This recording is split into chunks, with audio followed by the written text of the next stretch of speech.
السلام عليكم وتحيه للجميع. هاد الفيديو كيف ما قلت غنديروا بعض البلاغ ديال المنخرطين وهادشي اللي واقع. انا ما غنتكلمش على الحدث، بقدر ما غنتكلم على يعني ضوابط اللي خصها تكون، وضوابط هي اللي غتخلي الراجا يعني في موقع قوه، وتخلي علاقتها بالاعلام تكون في المستوى المطلوب. اول حاجه يعني هذه ماشي في اطار الشعبويه، الراجا كبر مني وكبر من اي واحد، يعني حتى واحد ما يقدر يقيس الراجا ولو بشويه، لان تاريخ الراجا، القاب الراجا، المسيرين ديال الراجا، اشنو دارت الراجا، اشنو دار جمهور الراجا، فين كتغنى الاناشيد ولا الاغاني ديال جمهور الراجا، شنو القضايا اللي دافع عليها جمهور الراجا.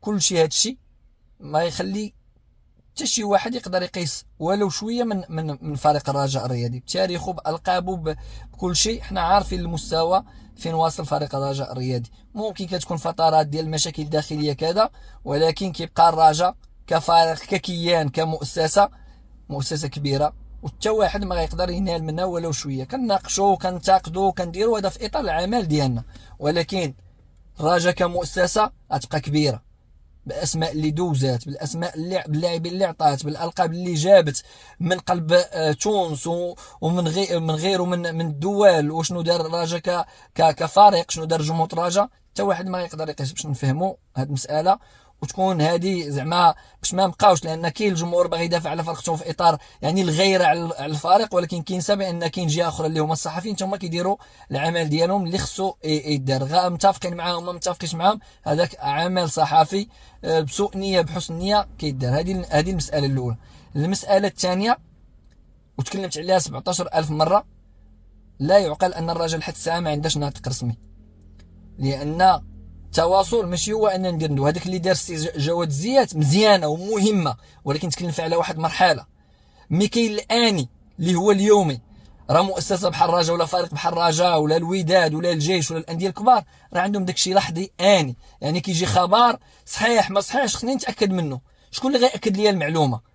وغنرجع نتكلم على هذه المساله اللي طرات في انفو سبور ولا هادشي اللي واقع. شكون غياكد لي المعلومه ولا غينفيها؟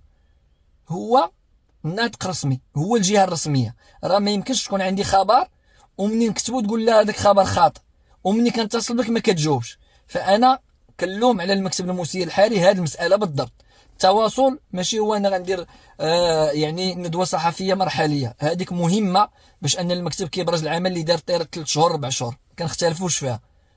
ولكن راه كاين ما هو يومي. خص تفكر فريق الرجاء الرياضي باش يحمي راسو من الاشاعه، باش علاقته تكون قويه مع وسائل التواصل، مع وسائل الاعلام وحتى في مواقع التواصل الاجتماعي. ملي كيخرج مسؤول ولا انا كصحفي عندي خبر، يتلام الصحفي مني يكون ناطق رسمي وما يتصلش وما ياخذش من عنده يعني وجهه نظر في الخبر او تفسير على ذاك الحدث اللي هو واقع.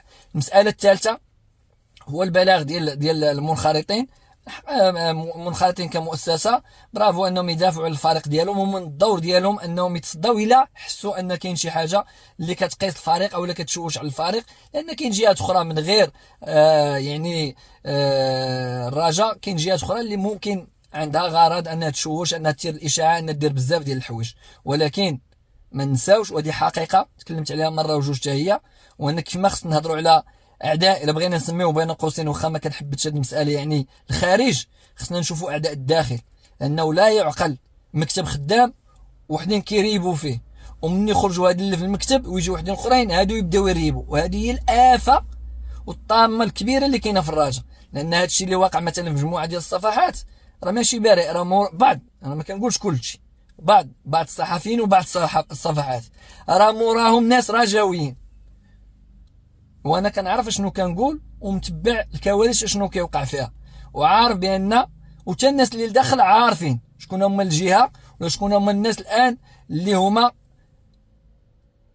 كيروجوا لبعض الاخبار تقدر تكون صحيحه وتقدر ما تكونش صحيحه، وكيروجوا الاشياء اللي فيها بزاف ديال المغالطات باش يضعفوا ولا يبخسوا العمل ديال المكتب المسير الحالي. المكتب المسير الحالي النتائج والعمل، هو النتائج الدرجه الاولى هي اللي غتدافع عليه، واخا يصرف ملايير ديال الملايير، ولكن لما كانش النتيجه راه شفتوا خسر نهار الحد اشنو وقع. بالتالي هذه مساله اللي هي اعداء الداخل اللي هما فيهم المشكل، اللي هما رجاويين ولكن مصلحتهم ان الرجا تزيد معاهم، وهذه آفة ضربت الرجا سنوات ماشي غير اليوم.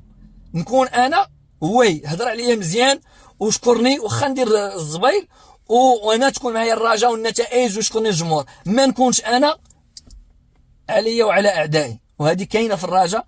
يقول اللي بغى يقول شي واحد ان لا وهذا الشيء بالدليل وبالبرهان، وهذا الشيء اللي كنقول الرجاويين راه عارفينه، اللي هما كاينين في الرجا واللي عايشين وسط الرجا وعارفين الكواليس ديال الرجا وعارفين اشنو واقع. المساله ديال الخبر اللي خرج ديال الاجور وكذا هي ماشي مساله ازمه ماليه، هي مساله ديال داخله في اعاده الهيكله.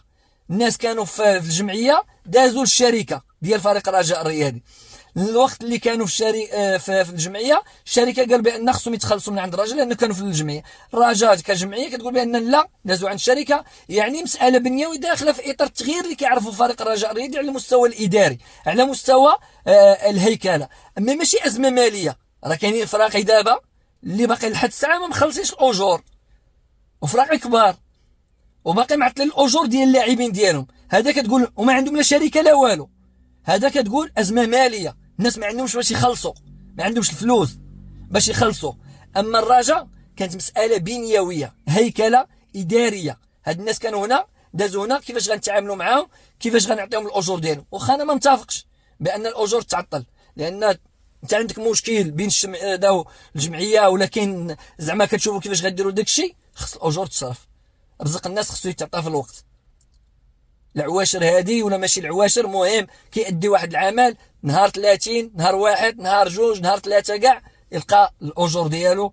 يعني انا بالنسبه لي ماشي بالنسبه لي، هذا هو الواقع. ما كاينش مشكل مادي ديال الفلوس. راه كاينين اللعابه اللي الصالير ديالهم 25 مليون، وكاين اللعابه اللي الصالير ديالهم 10 وفي واحد في جوج كيلقى الفلوس عنده في لابليكاسيون، كيحل لابليكاسيون كيلقى الفلوس. لان ماشي مشكل ديال ازمه ماليه، مشكل ديال هيكله كانت. مي خرج الخبر يقدر يخرج في انفو سبور، خرج بواحد الطريقه اللي تقدر تكون فيها شويه المغالطه او لا ماشي الحقيقه كامله، ولكن راه ما كاينش ناطق رسمي اللي غيوضح. هاد الناس اللي غيبغيو يهضروا معاه من غيهضروا، راه ما كاين حتى شي واحد مع من يهضروا. الصحفيين في الرجاء باش نكونوا واضحين، الرجاء خصها تحمي راسها انها تعين ناطق رسمي، والتليفون ديالو يكون مفتوح. ماشي ناطق رسمي يبدا يتعالى، لا، ناطق رسمي هو ملي غنتصل بك غتجاوب، غتعرف ان المهمه ديالك هي التواصل مع الصحفيين، هي انك توضح للصحفيين، هي توصل المعلومه للصحفيين. فلان توعت، بغينا نعرفوا شحال عنده مثلا هاد برقوق ولا كذا. ما كاينش بلاغ رسمي، ما كاين حتى شي. دونك حتى الا ما كانش بلاغ رسمي انا كصحفي نهز التليفون نعيط لهذا يجاوبني ويسول الطبيب ويعطيني معلومه اللي هي صحيحه.